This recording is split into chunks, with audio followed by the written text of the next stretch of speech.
美联社的一篇报道讲述了中国政府在东突厥斯坦禁止维吾尔教科书的运动。维吾尔文化学者亚历坤肉兹15年来一直致力于在东突厥斯坦的出版机构内出版教科书，向数百万维吾尔族同胞传授维族古典诗歌和民间故事。执政的共产党在东突厥斯坦发起了一场官方称之为反对民族分裂主义和宗教极端主义的运动。54岁的肉兹在2016年被警察抓走后，以煽动颠覆国家政权的罪名被判处10多年徒刑。据估计，已有100万维吾尔人被拘留在东突厥斯坦的拘留营和监狱中，其中包括400多名杰出的学者、作家、表演者和艺术家。批评人士说，政府将知识分子作为打压对象，成为7世纪至抹去维吾尔文化、语言和身份的一种手段。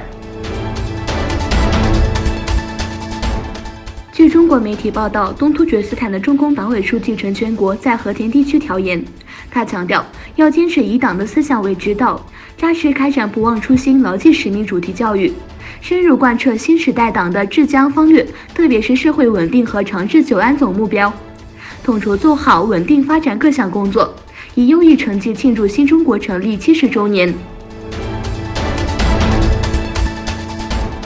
澳大利亚外交部长佩恩表示，澳大利亚籍华裔作家杨恒军因为涉嫌犯下间谍罪，在中国遭到逮捕。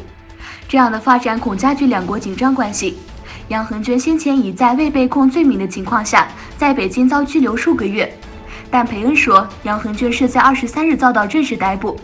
佩恩又说，杨博士未遭控任何罪名，在恶劣情况下在北京遭监禁7个多月。他对杨博士遭监禁的恶劣情况表达担忧。据报道，美国国务院批准对日本、匈牙利、丹麦、立陶宛和韩国的外国军售，总额超过40亿美元。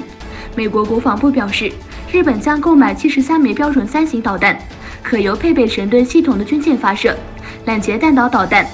据报道 ，SM-3 系统支持元件和 Mk29 发射器也被列入军售。俄罗斯总统普京和土耳其总统埃尔多安在茹科夫斯基国际机场举行单独及代表团会谈之后，联合举行新闻发布会。普京在新闻发布会上说，伊德利卜降级区的情况令我们和我们的土耳其合作伙伴严重关切。建立降级区是叙利亚的领土完整方面的积极的一步。普京强调，土耳其和俄罗斯在能源方面有着密切合作，并表示阿库尤核电站建设和土耳其流天然气管道项目正在进行中。另外，普京在俄罗斯首都莫斯科与总统埃尔多安一起参加的 MAX 2019国际太空航空展开幕式上发表讲话。与普京一起参观各个展厅的埃尔多安听取了有关第5代俄罗斯战机苏57等飞机和直升机的信息。